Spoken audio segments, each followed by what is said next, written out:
Good morning, student. Welcome to online study system CR International School Tihara.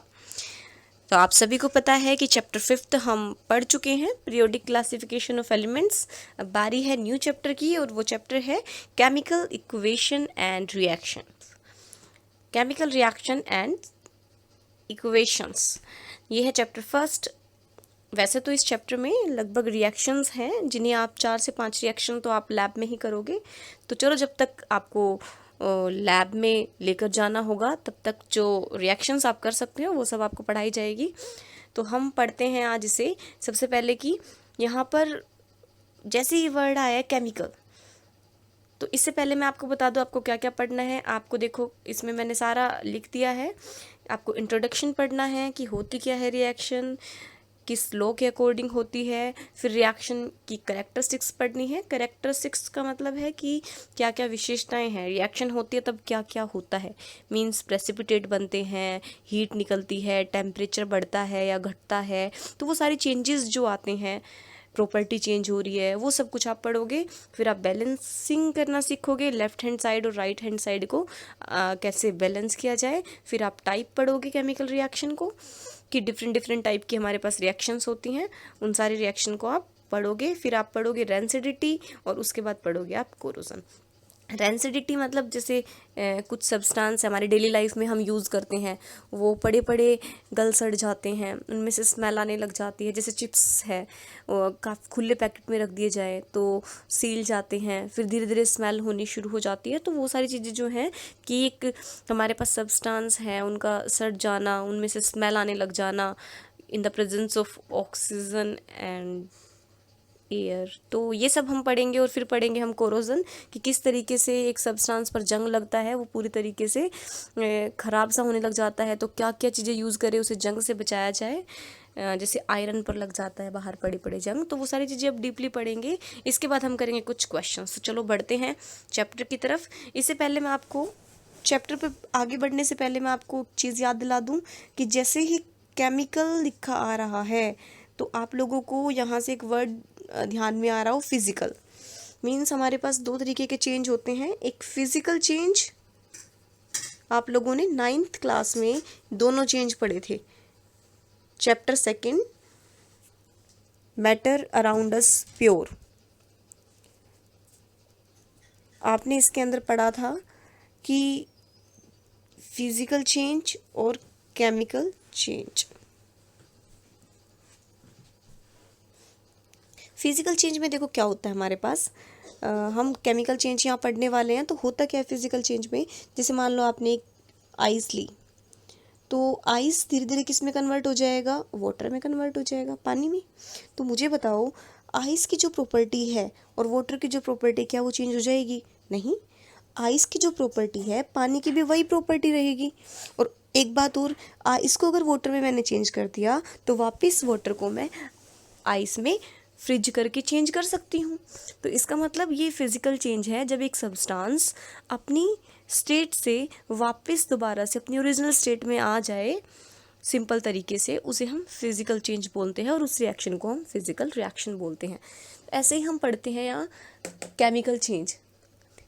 Chemical change, अब main chemical reaction के लिए आपको chemical change पढ़ने की ज़रूरत है।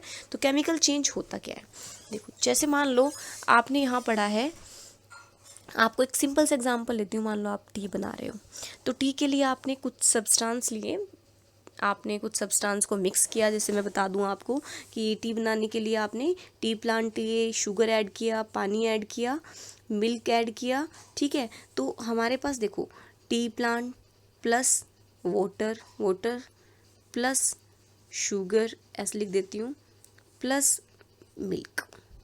मुझे बताओ अब इससे क्या होगा, आपके पास लास्ट में जाके क्या बन जाएगी, टी बन जाएगी। तो मुझे एक बात बताओ, क्या वापस टी से आप लोग दोबारा से T plant, water, milk, sugar इस स्टेट में चेंज कर सकते हो? नहीं ना। एक बार टी बन गई तो वो बन गई, वापस से हम उसमें से पानी, दूध, चाय पत्ती, चीनी ये नहीं निकाल सकते। और वैसे भी देखो, मिल्क की अपनी एक प्रॉपर्टी है और चाय की अपनी प्रॉपर्टी है। भाई कुछ लोगों को मिल्क पसंद होता है, कुछ को चाय पसंद होती है, तो दोनों की अपनी अपनी प्रॉपर्टी है ना, दोनों की प्रॉपर्टी रिएक्शन से पहले और रिएक्शन के बाद चेंज हो जाती है। तो ये हमारे पास कौन सा चेंज है, केमिकल चेंज। तो ये था केमिकल चेंज। ऐसे और एग्जांपल लेते हैं केमिकल चेंज का, कि यहाँ पर जो सेकंड में एग्जांपल बता रही हूँ वो एग्जांपल आप डेली लाइफ में करते भी हो। जैसे मान लो आप लोगों को दही बनानी है, तो आप क्या करोगे, दूध लोगे, दूध को हल्का सा गर्म करोगे, उसके बाद थोड़ी देर के लिए उसे रख दोगे। रखने के बाद थोड़ा सा उसके अंदर जो 1 स्पून कर्ड ले लो या फिर थोड़ा सा मतलब छाछ या दही मिलाकर उसमें रख दोगे, और सुबह तक आप देखोगे दही बन जाती है। मीन्स क्या दही से वापस दूध बना दोगे? नहीं हो सकता ना ऐसे। मैं यहाँ पर कह रही हूँ कि हमारे पास जो स्टार्टिंग में जो हम लेते हैं वो रिएक्टेंट होता है, ये आप 9th में भली भांति पढ़ चुके हो। और जो बनता है वो प्रोडक्ट होता है, किसमें, केमिकल चेंज में। क्योंकि इसकी प्रॉपर्टी और इसकी प्रॉपर्टी दोनों की क्या होती है, अलग अलग। जैसे मान लो एक एग्जांपल और लूँ, वैसे तो आप डेली लाइफ में नहीं करते उसे, बट रिएक्शन के अकॉर्डिंग लेती हूँ मैं। H2 + O2, इससे क्या बनता है H2 और O2 से, बताओ। एक H2O, बैलेंसिंग आपको बाद में सिखाई जाएगी, पानी।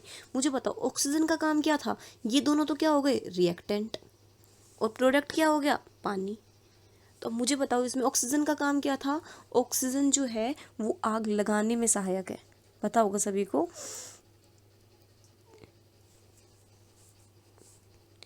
लेकिन पानी क्या करता है, पानी आग बुझाने में सहायक है। मतलब रिएक्टेंट की प्रॉपर्टी अपनी अलग है और प्रोडक्ट की प्रॉपर्टी अपनी अलग है। जब रिएक्टेंट से प्रोडक्ट में जाते वक्त जो चेंजेस नज़र आते हैं, या फिर ये कह लो कि रिएक्टेंट प्रोडक्ट में चला गया, तो प्रोडक्ट से वापस रिएक्टेंट में आने में उसको केमिकल रिएक्शंस करनी पड़ेगी, तब जाकर ऐसा होगा। तो उस रिएक्शन को हम केमिकल रिएक्शन बोलते हैं और केमिकल चेंज बोलते हैं। अब बात आती है कि जब एक केमिकल रिएक्शन होती है तब उस रिएक्शन के दौरान क्या क्या चेंजेस आते हैं और वो रिएक्शन होती क्या है। देखो मैंने यहाँ लिख दिया है केमिकल रिएक्शन, मतलब when 2 or more substance react and form some new substance. समझ में आया? देख लो, मैंने अभी भी एग्जांपल लिया कि मैंने यहाँ पर H2 और O2 लिया, ये हमारे पास 2 सब्सटेंस है, दोनों रिएक्ट कर रहे हैं, और पानी बनाया, एक न्यू सब्सटेंस बन गया। ठीक है, तो मतलब एक न्यू सब्सटेंस का बनना, एक नई प्रॉपर्टी का आना, वो क्या कहलाती है, केमिकल रिएक्शंस। आगे पढ़ते हैं कि जब ये रिएक्शन होती है तब क्या क्या चेंजेस हमारे पास आते हैं। ठीक है, वो सब। इससे पहले मैं कुछ रिएक्शंस कराती हूँ आपको। वो रिएक्शन देखो ध्यान से, देखो ये रिएक्शन जो है ये आप डेली लाइफ में नहीं करते हो, लेकिन फिर भी मैं आपको एक बार बता देती हूँ। ध्यान से देखना, ये है बर्नर, लैब में आपको मैंने दिखाया भी होगा बर्नर।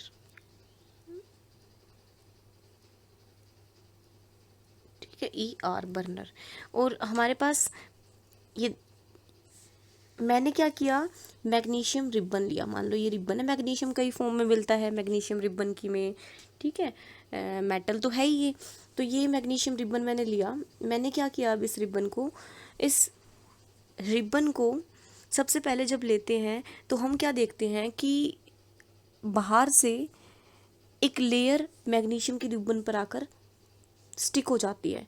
मतलब मैग्नीशियम जो है वो अकेला मैग्नीशियम ना होकर मैग्नीशियम कार्बोनेट का बना होता है, क्योंकि बाहर से कार्बन डाइऑक्साइड इस पर अटैक कर जाती है, तो ये क्या बना लेता है, अपने ऊपर एक लेयर बना लेता है मैग्नीशियम कार्बोनेट की। तो जब भी इस रिबन को हम जलाएं तो सबसे पहले सैंड पेपर से इसके ऊपर से हमें कार्बोनेट हटाना पड़ता है। जैसे रिबन लिया, रिबन से सैंड पेपर से इसे रब कर देंगे, हटा देंगे उस लेयर को, और फिर मैग्नीशियम प्योर फॉर्म में हमें मिल जाएगा। ठीक है, अब इसको यहाँ लेकर आएंगे और जलाना शुरू करेंगे। तो जैसे ही मैग्नीशियम को जलाते हैं, मीन्स मैग्नीशियम को हमने जलाया, यहाँ लिख देती हूँ, एक बार मैं हटाकर लिख देती हूँ इसे, आपको समझ में आए, ताकि मैग्नीशियम का फॉर्मूला क्या होता है, सिंबल Mg। ठीक है, किसकी प्रेजेंस में जलता है मैग्नीशियम, हो चाहे कोई भी मेटल हो, नॉन मेटल हो, ऑक्सीजन की प्रेजेंस में। मैग्नीशियम प्लस ऑक्सीजन, और क्या बन जाता है हमारे पास, मैग्नीशियम ऑक्साइड। ठीक है, देखो मैग्नीशियम Mg की फॉर्म में एग्जिस्ट करता है। ऑक्सीजन O2 की फॉर्म में डायटोमिक होती है। अब MgO कैसे बना देख लो चाहे। मैग्नीशियम की वैलेंसी कितनी होती है 2, ऑक्सीजन की वैलेंसी कितनी होती है 2, 2 से 2 कैंसिल कर दिया और क्रॉस मल्टीप्लाई करोगे तो MgO आएगा ना। तो इस तरीके से आप कह सकते हो कि हमारे पास क्या बना, मैग्नीशियम ऑक्साइड। तो अब देखो मैं यहाँ पर एक्सपेरिमेंटली आपको दिखाती हूँ। आप क्या दिखता है आपको जब से मैग्नीशियम, ये मैग्नीशियम रिबन यहाँ पर हम जलाते हैं तो देखो अलग से दिखा रखा है इन्होंने ऊपर की तरफ। यहाँ आप ध्यान दोगे तो ये रिबन है, ये देखो हाथ की तरफ ये रिबन है। इस रिबन को जलाया तो देखो वाइट कलर की डेजलिंग फ्लेम आ रही दिख रही है यहाँ, रेड रेड सी थोड़ी वाइट वाइट सी। ये जो फ्लेम है ये वाइट डेजलिंग फ्लेम है, मतलब चमकदार सी फ्लेम आती है एक। और इस फ्लेम के साथ नीचे मैग्नीशियम ऑक्साइड यहाँ राख बनकर गिरता रहता है, वाइट पाउडर सा बन जाता है, यहाँ गिर जाता है। ये वाइट पाउडर है, ऐश की फॉर्म में वाइट ऐश बनती है इसकी। और कैसी फ्लेम के साथ, ये जब जलाते हैं तो डेजलिंग फ्लेम के साथ आता है नीचे। तो ये सब क्या था हमारे पास कि रिएक्शन हुई, देखो दिखा भी रखी है मैंने सारा, पहले मैंने लिख दिया, एक बार पढ़ा देती हूँ आपको ताकि आपको प्रॉब्लम ना हो जब भी आप इसे पढ़ने बैठें। कि burning of magnesium ribbon, burn किया magnesium ribbon was we bring has a layer of carbonate on it. अभी बता दिया कि इसके ऊपर किसकी लेयर होती है, कार्बोनेट की लेयर होती है। अब आगे बताती हूँ मैं आपको कि so before burning it needs to be clean with sandpaper. अभी भी बताया मैंने, इसे किससे साफ करना होता है, सैंड पेपर से। वो कार्बोनेट की लेयर को क्या कर देगा, हटा देगा। क्या बन जाएगा हमारे पास लास्ट में, मैग्नीशियम ऑक्साइड वाइट कलर का, ठीक है। और कैसी फ्लेम आएगी, वाइट डेजलिंग फ्लेम, चमकदार सी फ्लेम आप लोगों को मिलेगी, ठीक है। तो अब ये जो रिएक्शन है आज हम यहाँ तक ही करेंगे। ये जो रिएक्शन है इसमें आप देख सकते हो मैग्नीशियम जो है उसकी अपनी एक प्रॉपर्टी थी, लेकिन जो बना मैग्नीशियम ऑक्साइड उसकी अपनी एक प्रॉपर्टी है। तो इन दोनों की अपनी अपनी एक प्रॉपर्टी है। तो आप लोगों को यहाँ तक करना है। केमिकल रिएक्शन हो गई, मैग्नीशियम की अपनी प्रॉपर्टी, प्रोडक्ट जो बना उसकी अपनी property. Thank you very much. जो ना आए वो पूछ लेना मुझसे। घर पर रहना, सेफ रहना।